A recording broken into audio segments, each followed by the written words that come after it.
Just put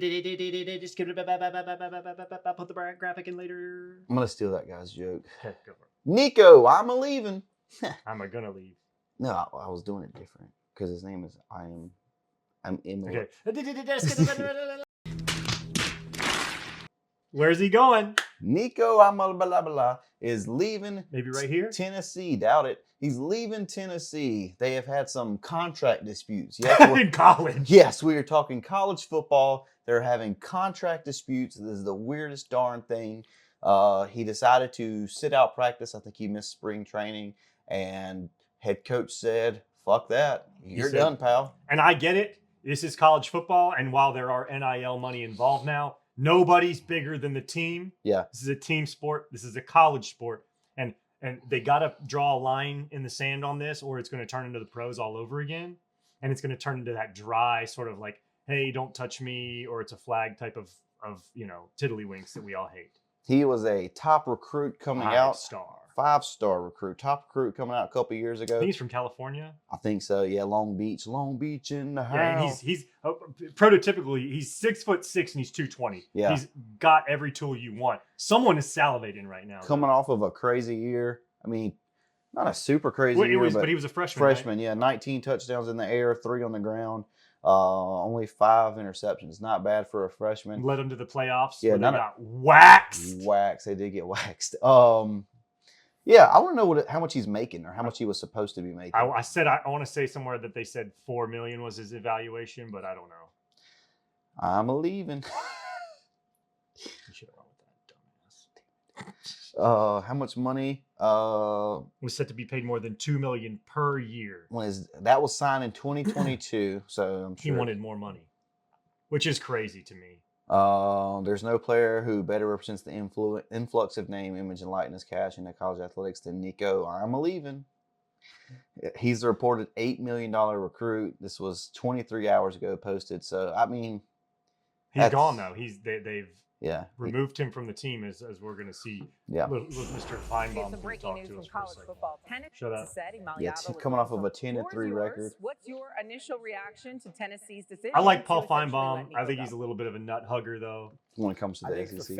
For Ohio State, he loves us, and sometimes to his detriment. It is the right call, and it's the right call because they've already been held hostage to a degree by Nico and his people. They went to bat for him about a year ago. They fought the NCAA. What do you mean by his people? Eligible because of the recruiting. And they stood by and they kept his eligibility. They gave him a chance. And by the way, he helped to reward them by helping Tennessee get to the playoffs last year.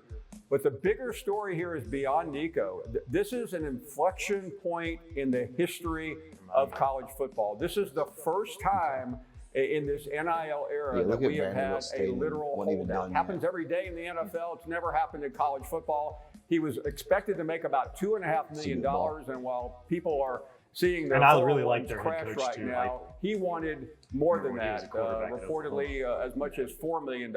And Tennessee finally said, "You know what? We're done." What's interesting is he's not that great. I talked to various sources around the SEC yesterday, and I said, tell me where he ranks out of the 16 quarterbacks in the SEC. They said somewhere between 6 and 8. Tennessee saw the same thing, and that's why he is no longer on the Tennessee roster this morning. Crazy. I would, okay, so let's do this. Let's do this. Okay, so who's better than him in the SEC? Lenore Sellers. Okay, I'll give you that. He had a great year. Jaden Milroe. DJ Lagway. Lagway. Jackson Dart. Oh my God, is he coming back? No, I think he's gone. Thank God. Cade Klubnik. Well, no, that's AC. My bad, that's ACC. Carson Beck. Quinn Ewers. Carson Beck's leaving though. Carson Beck. So let's just going off of QBR from last season. He's 9th. Yeah, he's 9th. Quinn Ewers, Arch Manning. Even Vanderbilt, Diego Pavia, which I think he's not coming back, but he had a better QBR, better stats. Nussmeier. A&M kid, Marcel Reed. Yeah, I like him. But he's not even a good thrower. He's just an athlete. Yeah. So, yeah, I guess that's right. 6th or 8th. Yeah. Lenore Sellers had a worse QBR than him. Yeah, that's okay though. Sellers got off to so much for the team. Well, he got off to a slower start too. It took him a couple games to really get going, but once he got going, he was lights out. Brady Cook from Missouri. Why? Well, I guess good God, forgot about Brady Cook already. His 20-year career in the SEC. Yeah, I don't know. I guess 6 or 8. That's about right. Yeah, but as a freshman, though, that number is going to go up. Venture a guess he's going to be one of the top 4 or 5 in the league next year. And he's going to go to a team that's in probably a much easier conference. If he goes to any other league. Well, I wouldn't see somebody like Prime over in Colorado salivating over somebody like this. Yeah, they just got a 5-star. Well, they need to stop Gap quarterback because he's not ready to play this year. And I think the guy that they have to be sort of that they brought in to be their competition for him is like Will Howard at Ohio State was for the Buckeyes before we realized what a gem he was. Is that he's a senior who has experience, but he's not going to break any records. Yeah. And so, but Iamaleavin could come in and that's I'm gonna lead them to the championship. Yeah, that's not bad because they're in they got the pieces. They're in a kind of a win now state. He could be a one and done, or he could stay 2 years. He could have like a Spencer Rattler type run somewhere. South Carolina fan. That's where all my references are going to be. Spencer Rattler was the #1 player in the country when he was a senior in high school. Yeah, and then he went to Oklahoma. Didn't really work out. Yeah, come to South Carolina. Now he's in the NFL. By the way, he might be a starter this year. They said Derek Carr's shoulder injury might prevent him from playing this season. So prevent him from another year of mediocrity. But they do have a draft pick, so they might get somebody. I don't know. We should do a mock draft together. Yeah, we can. Yeah. But what do you say so is this a good move or a bad move? I like it for Tennessee. I think it's a good move for both. Nico, I think it's hard to say this is an outsider's perspective, so it's hard to say oh my God, you're getting $2 million, quit being a pussy. But because I don't know what his family situation is, I don't like speculating on someone's financials. You know what I mean? I don't like doing that. Yeah, and I don't want to speculate on his reasoning either, unless he comes out and straight up says why he did. Right, but I do think it's getting to a weird place in college football where these athletes are making a lot of money, and I think it's good for someone to get paid off of who they are, but I don't think the school should be involved whatsoever. I think he should get paid.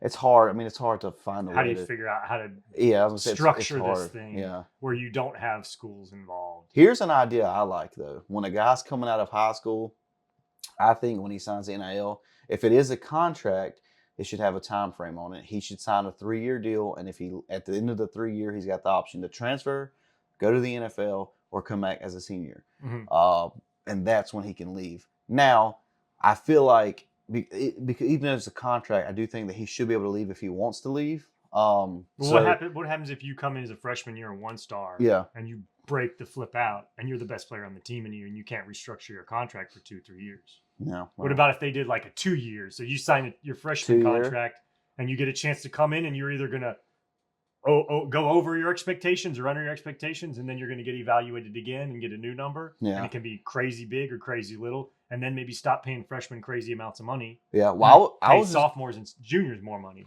Yeah, I was just going to say we avoid it. Like, let's say you play somewhere a year or 2 years, and you want to leave before your contract. So if you can void the contract, but you don't get paid.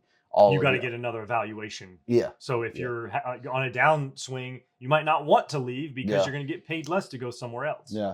Maybe the 2 year is the better choice. Because, in some situations, like Nico's situation, I do not understand because you're the starter. Yeah. But he was brought in to be the guy. Now, if let's say he lost his starting role and he decides he wants to transfer, that makes more sense to me. Yeah. But I don't get it as the starter unless it's literally just I want more money. Every greedy, grubby, money hungry fools. Which is weird. Just kidding. I want some money too. I was gonna say as the outside, and like all the fans have the same response, like to hell with that kid, blah blah blah. But like you got to cut him some slack. He's 19, 20, and he has literally just been thrust into like the moneymaker for his family. So he's probably I'm imagining he's doing the best he can to get the most he can. But at the end of the day, you're already getting $2 million to play football, buddy. Like that's you're set for life. Yeah, bro. like that's And on top of that, and a free education. you can take the injury aspect out of it too, because a lot of these guys have insurance taken out on their bodies. So if they get hurt, Yeah. they're going to get money anyway. I just think we just need to put things in perspective here. What's worth $4 million? Is it worth $4 million to pay this kid? I don't think so. No, I like Tennessee's stance. Like, okay, you're going to sit out, then you lost your job, because that's what I mean. We can't treat you different than everybody else on the team. But that's how life works, dog. Like, if I called my boss today and asked for a raise and he said no, and I don't show up to work fired for a week, You're I'm fired. Like, that's life, and I think that I'm happy that Tennessee took that approach. And it's not going to affect Nico, and like he's going to get another starting job. He's going to get paid. There's a lot of schools that are probably going to offer him some good money. So yeah, and I don't think he didn't handle it in a way that was like rude and obtuse. Yeah. Yeah, you could say sitting out is a punk move, obviously. Yeah. But he didn't come out and like go on social media and blast his team and talk a bunch of trash. And it's just spring training. Like, it's not like he was sitting out, a game week or something. Yeah. Like, I mean, we're 20 Saturdays away from college football as this is being recorded. I can't count that high, but that sounds like a small enough number to wrap my head around. So we've got time. There are schools that haven't even had their spring game yet. But I think there's some teams looking at this. There's some teams in the SEC that can make some waves toward getting them. Arkansas here, Auburn, Oklahoma. And they could pay him. Oklahoma could probably pay him a lot if they're willing to.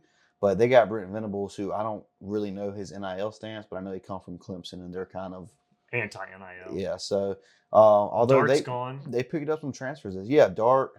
Step right in, and I know that Jalen Milroe. Yeah. Go right to Bama. Yeah, go to a rival. That's if he stays in the SEC, he could go somewhere and play Tennessee, and I think that would be a really fun game to watch. And I think that would be cool. I would like to see him go to Vanderbilt. Believe it or not, I like when they go to smaller schools and try to bring them up. And Vanderbilt's coming off of probably their best year ever. Like, you just beat Alabama. Did they beat Tennessee or no? I don't remember. Tennessee lost twice. They beat pre-playoff. Who did Vanderbilt beat this year? But I remember when they had Jay Cutler was their quarterback, and they were out winning 9 and 10 games for about 4 years. They beat Alabama. They beat Kentucky. They beat Auburn. So not bad. Yeah, but I made it to a bowl game for the first time. This will tell you a lot about, I think, Alabama's coaching staff and their stances on things.